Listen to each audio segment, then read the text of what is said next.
নমস্কার, আমি স্নেহাশ্রী বলছি আর আপনারা এই মুহূর্তে দেখছেন বাস্তব নিউজ। দেখুন সেই এক্সক্লুসিভ খবর শুধুমাত্র বাস্তব নিউজের পর্দায়। এক বৃদ্ধাকে খুন করে কবর দিয়ে দেওয়ার অভিযোগ। ময়নাতদন্তের জন্য কবর থেকে তোলা হলো দেহ। বজবজ ১ নম্বর ব্লকে বুইতা গ্রাম পঞ্চায়েতে গোবরচুরি পাকাপোল এলাকার ঘটনা। স্থানীয়দের অভিযোগ, তাদের এলাকাতেই আনোয়ারা বিবি নামে এক বৃদ্ধা আত্মহত্যা করেছেন বলে খবর পান তারা। ঝুলন্ত অবস্থায় ঘর থেকে দেহ উদ্ধার হয়। এরপরেই মৃত ওই বৃদ্ধা আনোয়ারা বিবিকে কবর দিয়ে দেওয়া হয়। স্থানীয়দের আরও অভিযোগ, ডাক্তারের ডেথ সার্টিফিকেট ছাড়াই কবর দিয়ে দেওয়া হয়। ঝুলন্ত অবস্থায় তার দেহ উদ্ধার হলেও স্থানীয়রা জানাচ্ছেন গলায় তার কোনো দাগ ছিল না। সেই কারণেই স্থানীয়রা মনে করছেন তাকে হয়তো খুন করার পর আত্মহত্যা হিসেবে দেখানো হচ্ছে। পরিবারের লোকজনের বিরুদ্ধে অভিযোগ স্থানীয় বাসিন্দাদের। স্থানীয়রা বজবজ থানায় লিখিতভাবে অভিযোগ দায়ের করে। এরপর বজবজ থানায় পুলিশ গতকাল কবর থেকে দেহ তুলে ময়নাতদন্তের জন্য নিয়ে যায়। ময়নাতদন্তের পর গোটা বিষয় জানা যাবে। যদিও ওই পরিবারের বৌমা জানান এটি মিথ্যে অভিযোগ। উনি শারীরিকভাবে অসুস্থ ছিলেন, ওনার চিকিৎসা করানো হচ্ছিল হাসপাতালে। আমরা মধ্যবিত্ত পরিবার, এরপর আমরা হাসপাতাল থেকে ওনাকে বাড়ি নিয়ে আসি। পরিবারের লোকজনের দাবি, শারীরিক অসুস্থতা সহ্য করতে না পেরেই তিনি আত্মহত্যা করেছেন। ডাক্তারের ডেথ সার্টিফিকেট না নিয়ে কবর দেওয়া হয়েছে এই কথা স্বীকার করে মৃতার পরিবারের লোকজন। তারা বলেন, ওনার ঝুলন্ত দেহ দেখতে পাওয়ার পর আমরা স্থানীয়দের ডাকি। সেই সময় স্থানীয়রা তাদের পরামর্শ দেন, বয়স হয়েছে, বয়স্ক মানুষ, ময়নাতদন্ত করলে বডি কাটা হবে, সেই কারণেই আমরা কবর দিয়ে দিই। আর আপনারা সেই ছবি সরাসরি দেখছেন শুধুমাত্র বাস্তব নিউজের পর্দায়।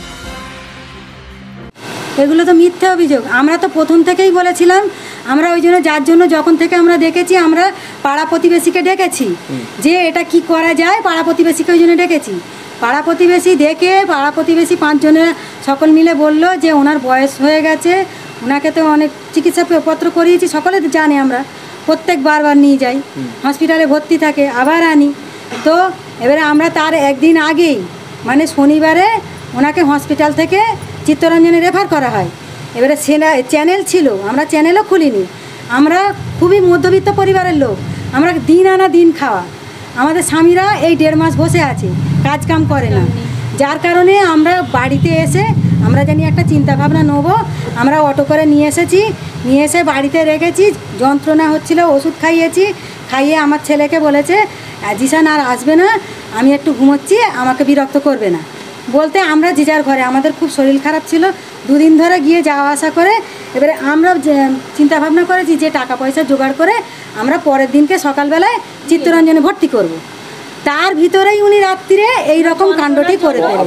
হ্যাঁ, শুক্রবার রাত্রিরে। না, যেটা হচ্ছে যে আপনি যেটা বলছেন যে উনি কি শারীরিক অসুস্থতা সহ্য না করতে পারেন, আমাদের মনে হয় ওইটাই। কেন আমরা ওনাকে কিচ্ছু বলিনি। স্থানীয় বাসিন্দারা যেটা অভিযোগ করছে, ধরুন ওনাকে তো ঝুলন্ত অবস্থা পাওয়া গেছে।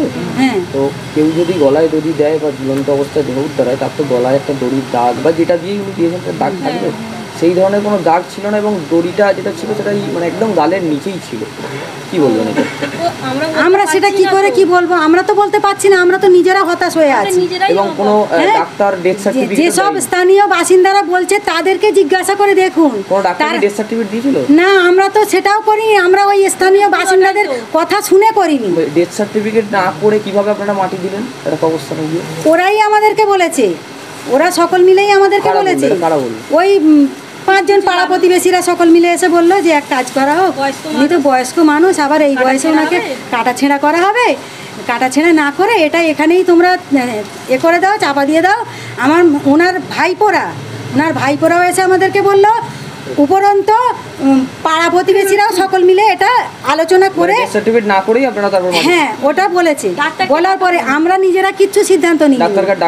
ডাক্তারকে আর ডাকা হয়নি। আমাদের মাথায় সেই সময় কিছুই নেই। আমাদের জীবনে এই প্রথম ঘটলো। তো দেহটা তুলে নিয়ে যাওয়া হয়েছে ময়নাতদন্তের জন্য। কি মনে করছেন? মানে আমরা কি মনে করবো? আমরা তো বসছি, আমাদের হাত পা কাঁপছে। আমাদের যে স্বামী দুটো সেখানে ভোর থেকে আছে, তারা যে কি অবস্থায় আছে আমরা নিজেরাও জানিনি। আমাদের খাওয়া দাওয়া সব এই পাড়া প্রতিবেশীরাই আমাদের ফাঁসিয়েছে।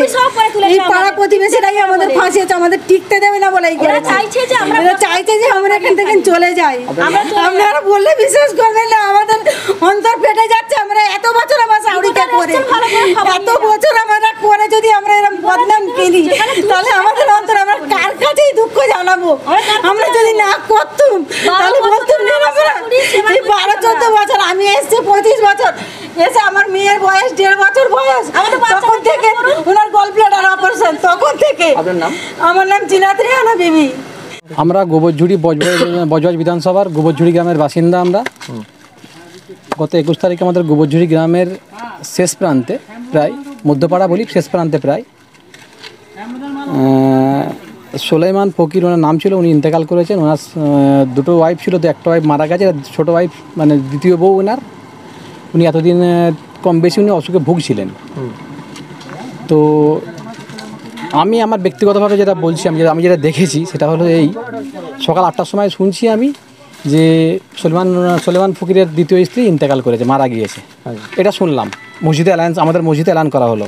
সেটা আমি শোনার পর শুনলাম বেলা 10টা-15 নাগাদ এই আমাদের গোবরঝুড়ি ঈদগাহ মাঠে মাটি দেওয়া হবে। আমি গেলাম যথাযথ, আমি আমার মতো আরও অনেকের সঙ্গে জানাজারা পড়লাম, পরে আমি আমার অন্য কাজ ছিল বেরিয়ে গেলাম।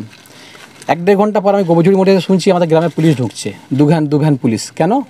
আঙ্গুরা বিবি গলায় দড়ি দিয়েছে। তা আমি উঠে করে গোবরঝুড়ি মোড় থেকে বাড়ির শেষ প্রান্তে এলাম। আসার পর দেখছি যে ক্রাইম সিন যেটা, যে ঘরের ভিতরে ঘটনা ঘটেছে, প্লেস অফ অকারেন্স যেটা, সেটা কিন্তু আমার দেখে অন্য কিছু মনে হয়, আমার ব্যক্তিগত মনে হয়েছে।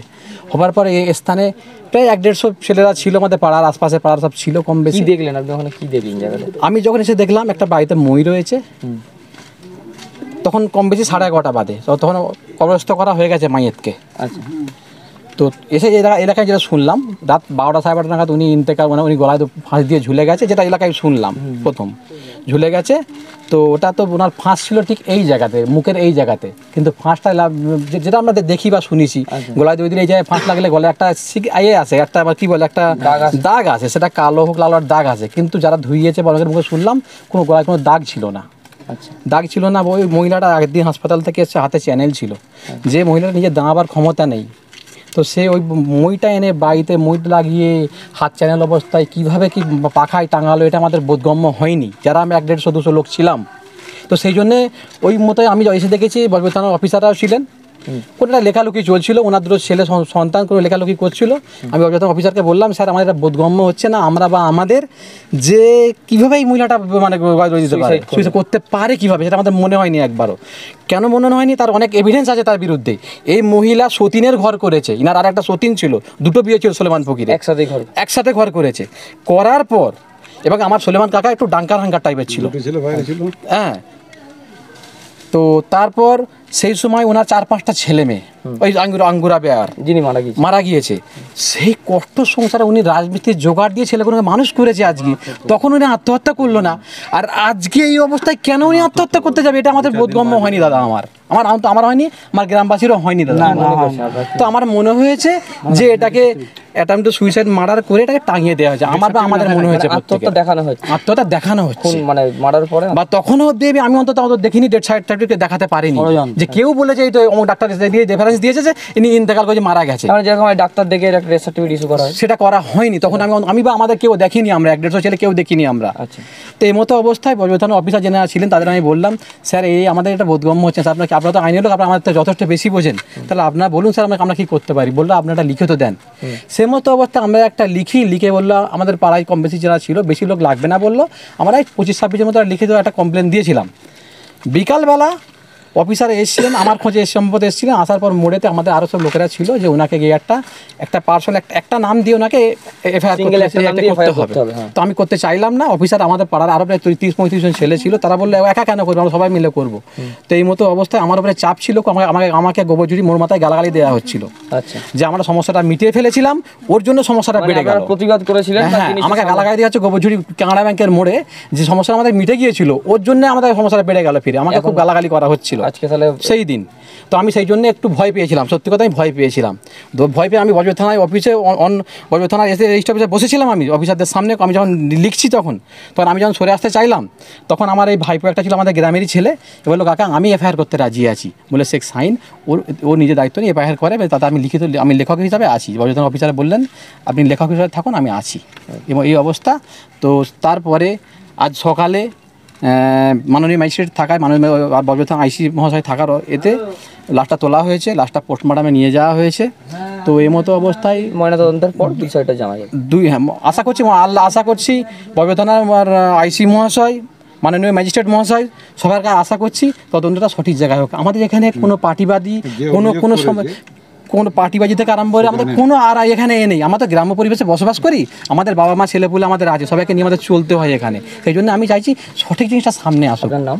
আমার নাম শেখ রফিকুদ্দিন। এই জায়গায় ঘটনাটা ঘটেছে, আপনি থানায় অভিযোগ জানিয়েছেন, কি অভিযোগটা কি বলো? অভিযোগটা এটাই যে একটা মৃত্যু স্বাভাবিক নয়, তাকে নামা স্বাভাবিক, যে সন্দেহজনকভাবে যে ওনাকে মেরে টাঙিয়ে দেওয়া হয়েছে। আমরা ওটা কমপ্লেন রেখে করছিল না, লাস্টে আমি একটা এফআইআর কমপ্লেন করলাম আমার নাম ঠিকানা অ্যাড্রেস দিয়ে, যে এটা তদন্ত করা হোক।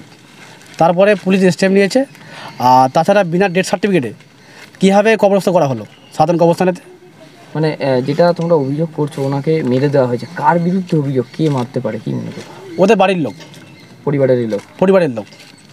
মানে তোমরা মানে বুঝতে পারলে কি করে যে মেরে দেওয়া হয়েছে, কিরকম কিছু? একটা মানে সাধারণ মারলে মানে যদি আত্মহত্যা করে তার কিন্তু গলায় দাগ পড়বে, কোনো দাগ নেই তার অলরেডি, কিন্তু কোনো দাগ ফাগ কিছু নেই। যে লোক হাঁটতে পারে না সে লোক গলায় দড়ি দিল কীভাবে?